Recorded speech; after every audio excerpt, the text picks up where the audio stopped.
Шаш шаю қандай кесепатқа ұрындыратынын білесіз бе? Жаныңызда жүрген жігіттер де сіздің шашыңызды жайып жүргеніңізді қош көрмейді. Шашты жайып жүруге болмайтынын бәріміз жақсы білеміз. Сонда да жаямыз. Неге? Бір ғана себебі бар, ол сән. Жайылған шаш ажарын ашып, өзін әдемі етіп көрсетеді. Бұл бүгінгі қара көздеріміздің түсінігі. Бірақ шашын жайып жүрген қыздарды көрген апаларымыз суық қарайды. Жарайды, олар көненің көзі, ескінің адамы. Бірақ жаныңызда жүрген жігіттер де сіздің шашыңызды жайып жүргеніңізді қош көрмейді. Өйткені шашын жайған қыздың тәрбиесінде ақсақтық бар екенін ұғынады. Ешқашан ешкімнің әкесі қызының шаш жайып жүруіне рұқсатын бермейді.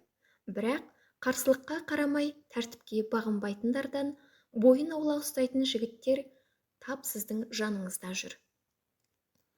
Осындай жағымсыз көрініске сіз де біз де куә болып жүрміз. Бірақ бүгінгі қоғамдық көліктегі мына оқиға маған ой салды. Маған ғана емес, сондағы біраз қыздарымыздың санасына кірсе деген үміт бар. Сағат таңғы 8. Қоғамдық көліктің ішінің қаншалықты кең екенін қоғамдық көлікпен жүретіндер жақсы біледі. Орындықта отырған апай жанындағы қызға бір емес бірнеше рет ескертті. Аяғы денесін көтере алмай ма, әлде басын олай-бұлай бұрсам, көрікті көрінемін дей ме? Әйтеуір тыныш тұра алмады. Баратын жеріне дейін естімеген әңгімесі қалмады. Артында тұрған ағай да, басыңды бұра бермеші қарағым. Аузыма шашың толып қалды ғой деп ескертті. Бұған бақырайып қараған қыздың жанарынан жасқануды көремедім.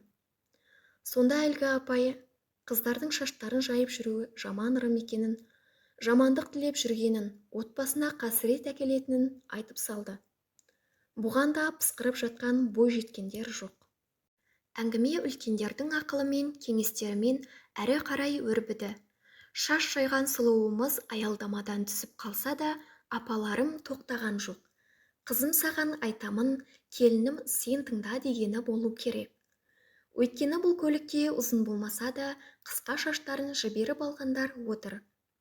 Өзім алда бірдей қыз өсіріп отырмын, Аллаға шүкір, деді бір кезде бейтаныс әжей.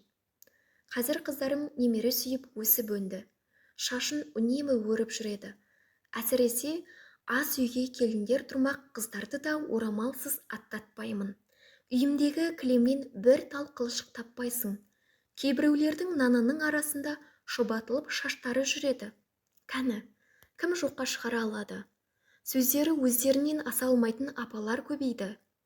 Айтарға ақылы, үлгі болар тұрқы жоқ.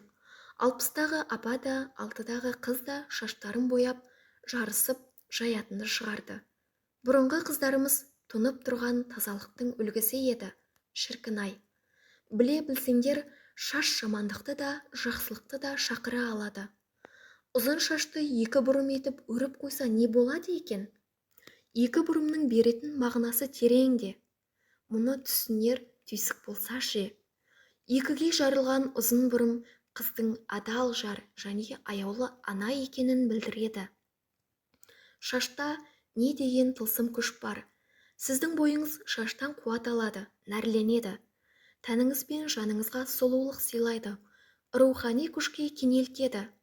Шашқа ең құнды, ең бағалы зат ретінде қарау керек. Шашта сіздің бар құпияңыз жасырылады.